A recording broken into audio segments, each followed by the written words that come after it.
Okay, so let's start with 5.4 identity and access management. Under 5.4 identity and access management, the first thing which we are going to learn is the biometrics. All right, what do we understand when we talk about biometrics? Biometrics, it basically, it uniquely identify and authenticate a particular person based on some human characteristics, based on some human features. All right, unique features. Based on some human unique features, it helps to uniquely identify and authenticate a particular person. For example, biometrics can be of different types. I mean, like, you can say palm recognition, fingerprints, retina or iris scan, voice recognition. All right, and when we say retina or iris scan, both are different. Now the next topic is very important from exam point of view. The topic is about biometrics accuracy. How much accurate is your biometric? All right, now, we have seen palm, fingerprints, retina, voice. We are talking about, so many types. But which of the following, it is most accurate? All right, most effective? All right, this is what we are going to learn in this particular topic, biometrics accuracy. All right, now, under biometrics accuracy, there are different terms. The first term is false acceptance rate. The first term is false acceptance rate. It basically means false person is accepted. He is unauthorized person. He is not a genuine person. He is a false person, but he is accepted. All right, now, what do you think? False acceptance rate should be low or should be high? What do you think? Yes, the answer is low. The false acceptance rate should be low. Just wait a second.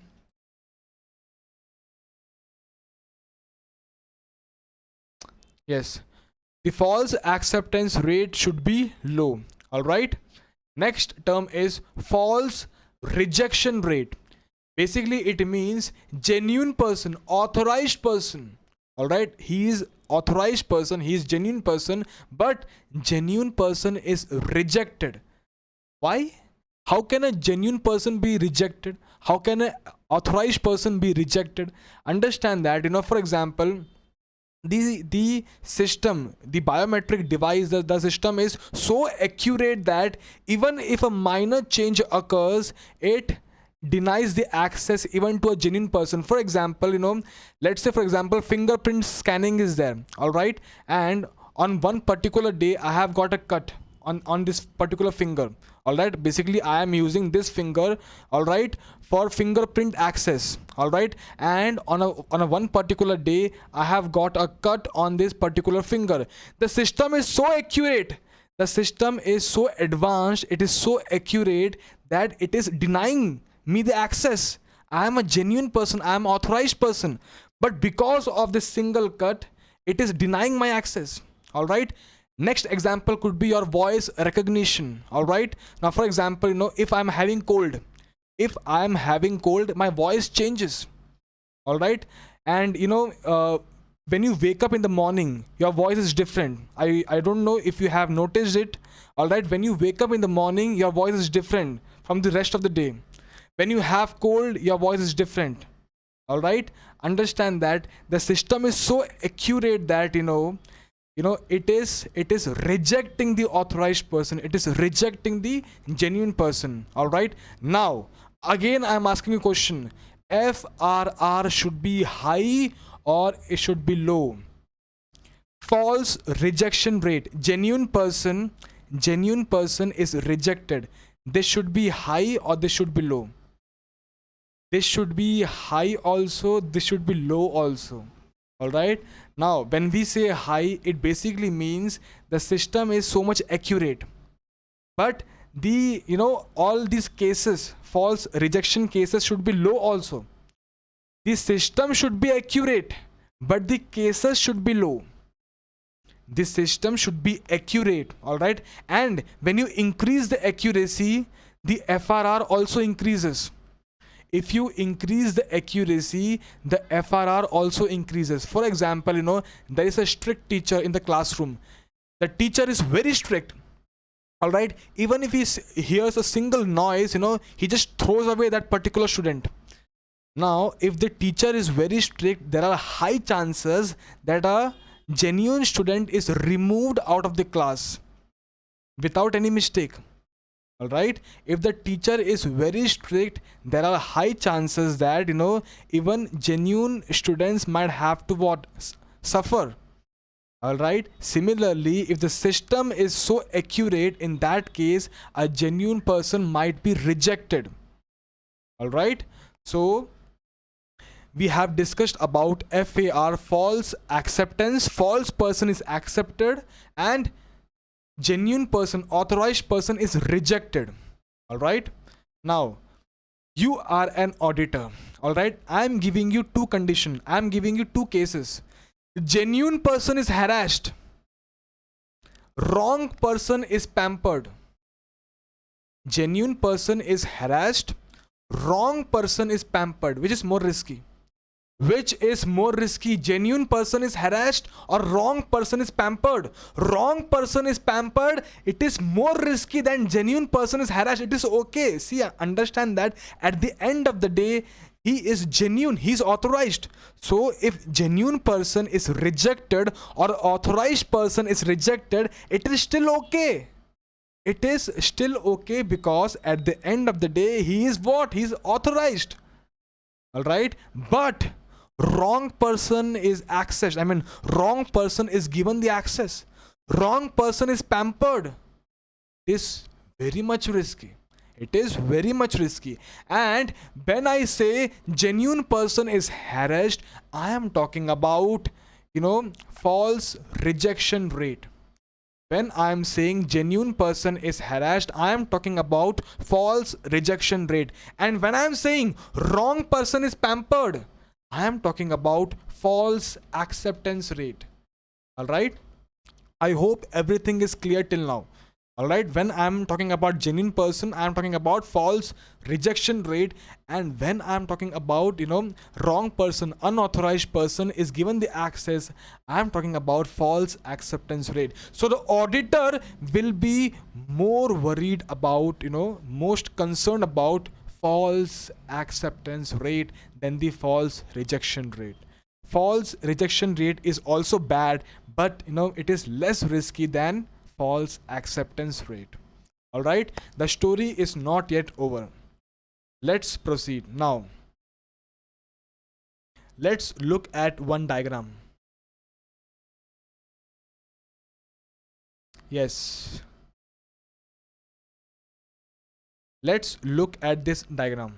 All right, this is false acceptance rate, this is false rejection rate, this is level of security. Level of security. So level of security should be high or it should be low?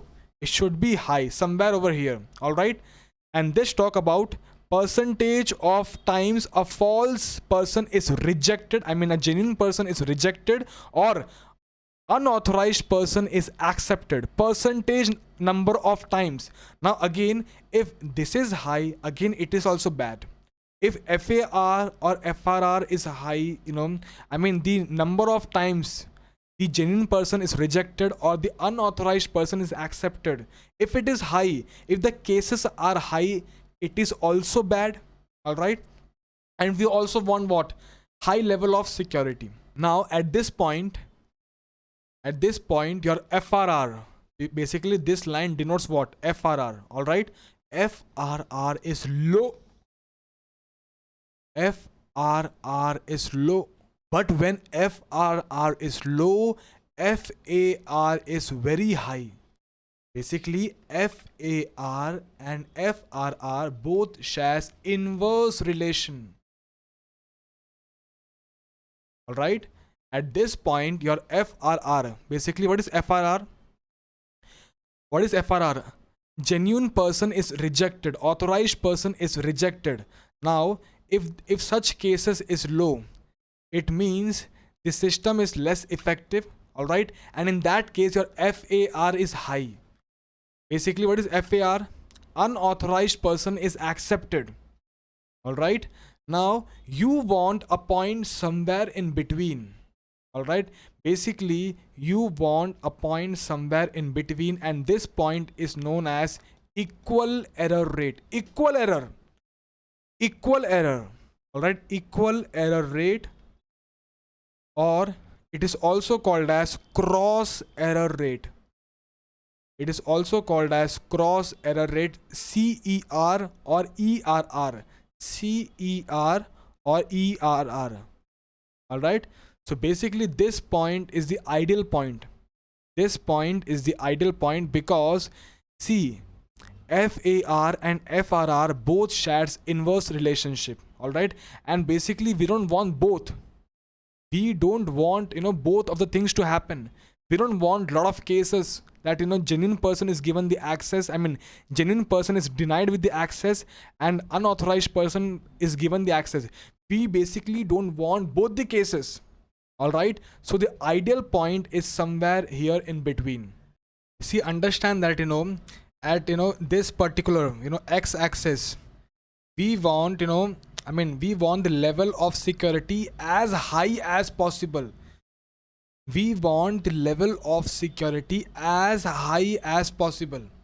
And when we talk about this one, y-axis, percentage of times a false person is, a genuine person is rejected, FRR, or FAR, false acceptance rate.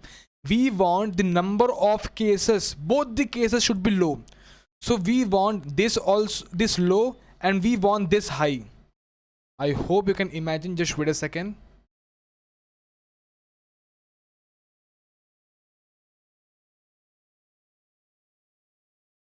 See, basically we want we want this to be low, we want this should be high. So basically you might think that then in that case this should be the ideal point, but in this case your false acceptance rate is low, but your FRR would be high. All right. And we want both to be low, FAR also to be low and FRR also to be low. All right. And we also want what? High level of security. So basically the ideal point should be somewhere in between. And they also have one question, we will discuss one question where they have also talked about low EER and high EER. All right. The answer is low EER. All right. Basically we don't want an EER over here, because if EER is over here, this y-axis, the percentage of the cases of FAR and FRR will also increase. Right. We don't want the EER to be over here at this point. We want EER to be low as possible. All right. Basically this axis should be low, and this this axis, x-axis, should be high. All right. So the ideal point is somewhere in between, equal error rate. All right. But again, performance wise, if the question is asking you about, the auditor is concerned about which of the following, the answer should be FAR, false acceptance rate, because FRR is still okay, but FAR is more risky. We cannot afford FAR, we can afford FRR. We can afford false rejection rate, but we cannot at any cost afford FAR. So let's proceed ahead. The discussion is still not yet over. So basically, when the question talks about, overall performance indicator, overall, the word used in the question is overall, the answer should be EER or CER. Although the auditor, he's most concerned, he's more focused on FAR, false acceptance rate. But if the question is talking about overall, the answer would be equal error rate or cross error rate. We will look at such questions also. All right. But FAR, FAR is more important than FRR. But in case of CER or ERR, it is taking care of both the things, because at the end of the day both are wrong. No, FAR is obviously wrong and FRR is also wrong. All right. FRR is also wrong. So CER or EER is taking care of both the things, FAR also and FRR also. All right. So it is overall performance indicator. If the question has this word overall, the answer should be EER or CER. All right. Let's proceed ahead. Yes. Next topic is about controls. All right. Biometric controls. The auditor should ensure. Again, there was one MCQ on this topic also. The auditor should ensure that authorized access should be given to all the biometric information wherever it is stored. Whenever there is termination or retirement, all right, whenever a person is removed from the organization, terminated, all such access should be withdrawn. Again, it is a repetitive content from domain number 2. There also we have discussed all your logical access, physical access should be what? Withdrawn. All right, same thing is repeated over here. Data flow between the biometric device to the server, access control server, biometric device to the access control server, all the data flow should be in encrypted form. All right, it should be in encrypted form so that no one can what? Attack or target that particular information, particular data. All right, so when we are talking about attacks, all right, here basically we are talking about attacks. Data flow between biometric device to the server should be encrypted. Why? Because there could be what? Attacks. So the next topic is types of biometric attacks. All right, the first one is the replay attack. The first attack is the replay attack. A biometric replay attack occurs when a victim's biometric information in the form of a template.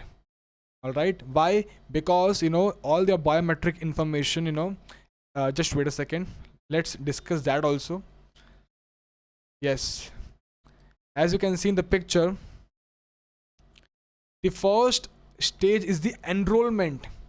The first stage is the enrollment. All right, so for example, in case of fingerprints, all right, first the system will capture, all right, then it will process, it will create template, it will create templates, and it will happen multiple times. I mean, you will take multiple sample, not once.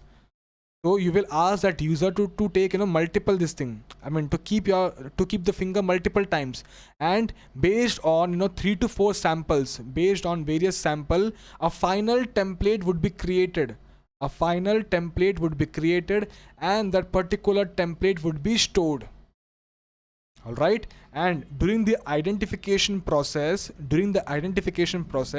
again, it will capture, it will process. Now here it will match the template. All right, a particular template is already stored in the system. Now during identification, it will match the template, and it will give you the access.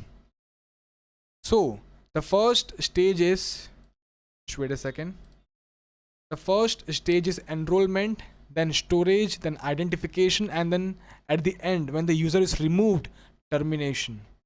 All right, let's come back to what we were discussing. So basically we were discussing about replay attack. All right, a biometric replay attack occurs when a victim's biometric information in the form of a template is stolen. It is stolen, right, by a hacker, as it is transmitted over a network and used by the hacker to impersonate the victim to gain unauthorized access. All right, there is one question also regarding this. I think let's discuss that question also here itself. Just wait a second. Yes, the question is the use of residual biometric information. The use of residual biometric information to gain unauthorized access is an example of which of the following attacks? All right, the answer is replay attack. All right, because over here residual biometric information, all right, it is used. Example, now in when we were discussing about the definition, we were discussing about when the data is transmitted. All right, basically over here we are discussing about, it is stolen by a hacker as it is transmitted over a network. But it need not be the case. All right, it need not be the case of attack during the transmission. All right, all your residual biometric information, for example fingerprints left on biometric device, all right, fingerprint left on the biometric device can also be used, right, to steal the information and then to access. It is called as replay. All right, replay is what I mean, you are performing something once again. All right, once more, replay. All right, so this is what replay is all about. Just wait a second. Yes. So yeah, so next attack is brute force attack. A brute force attack, again the name itself tells you, brute force attack on the biometric system involves submitting a large number of fingerprints to the system. Now over here, the attacker or the hacker doesn't know about, which is the correct information. He is just, randomly large number of fingerprints, he is putting on a system. A brute force attack on the biometric system involves submitting a large number of fingerprints to the system. The attacker must maintain a real fingerprint template database of large number of entries in order to execute the brute force attack efficiently. All right, let's look at the next part, mimic attack. All right, mimic attack is what? Mimicry. The name itself tells you mimicry. You are mimicking someone, all right, attempting to mimic the authorized user. Attempting to mimic the authorized user, for example voice mimicry. All right, this is what? Mimic attack. All right, let's look at the question and answer. The first question is lowest FAR. I told you, in each and everything the winner is retina or the iris scan. Now there is a debate over two things, retina scan and iris scan. All right, because there's a different reasons because of which, something is accepted, something is not accepted. Now we are looking at the CISA review manual, what they are saying about this particular topic. Now they are saying that generally the ordering of biometric devices with the best response time and with the lowest EER are palm, hand, iris, retina, fingerprint and voice.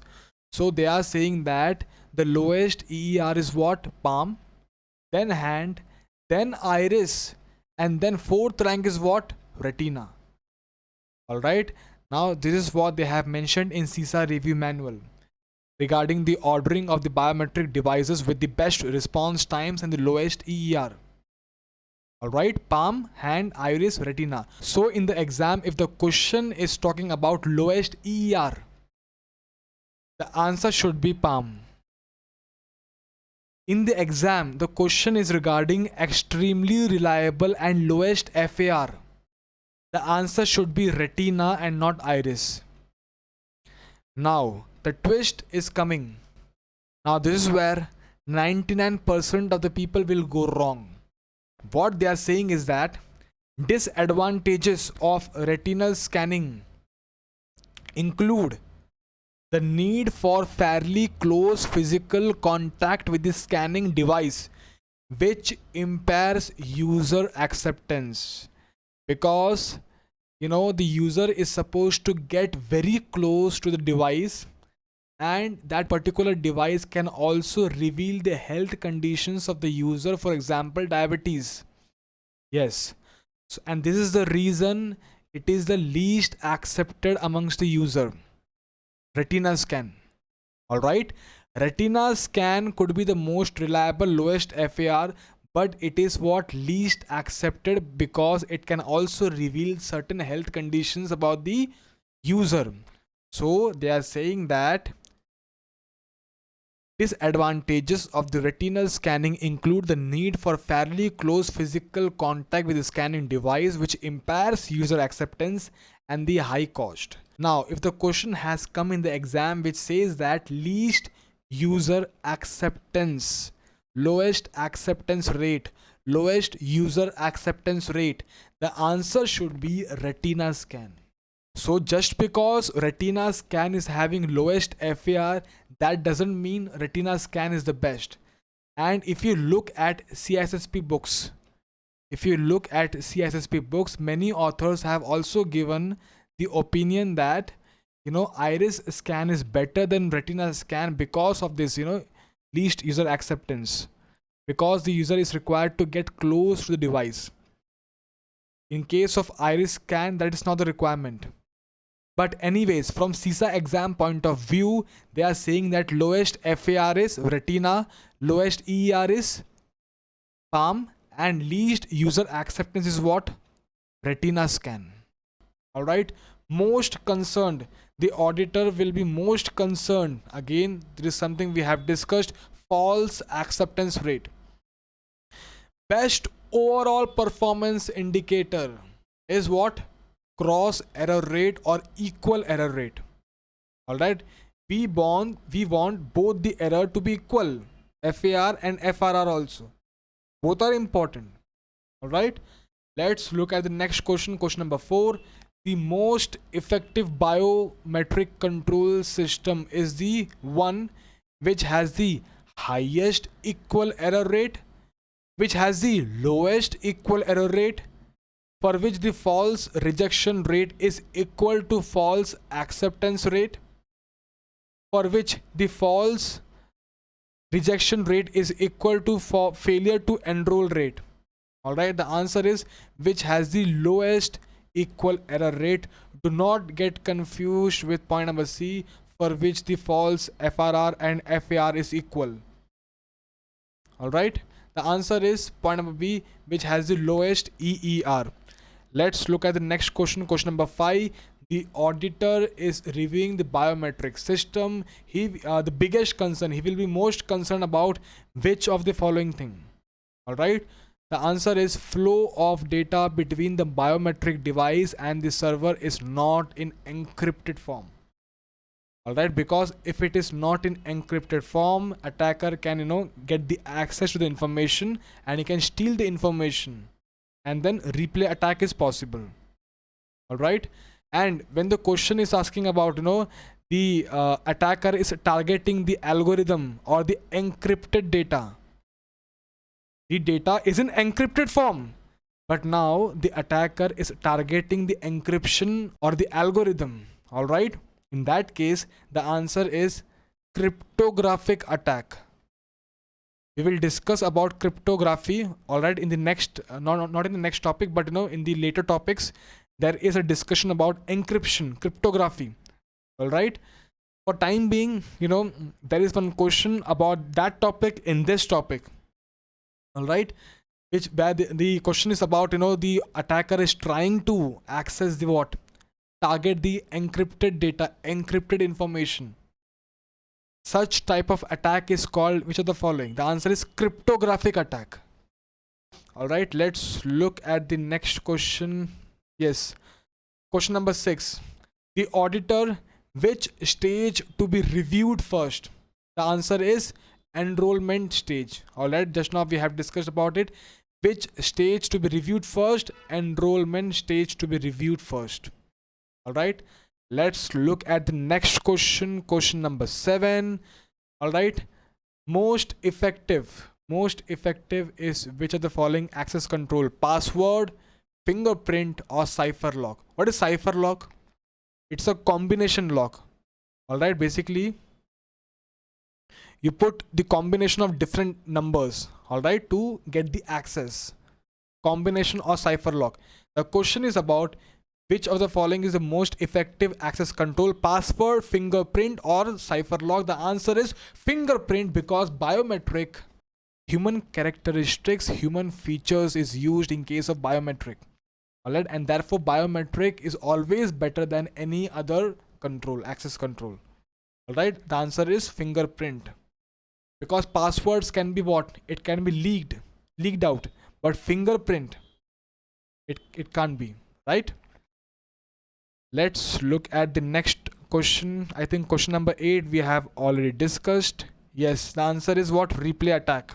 And in case of cryptographic, target the algorithm or encrypted data when the data is in transmission or the storage. All right, let's look at the question number 9. I think this is question number 9. Yes, attack which is targeting data transmitted between the biometric device and access control server by targeting encrypted information. Right, the answer is what? Cryptographic attack.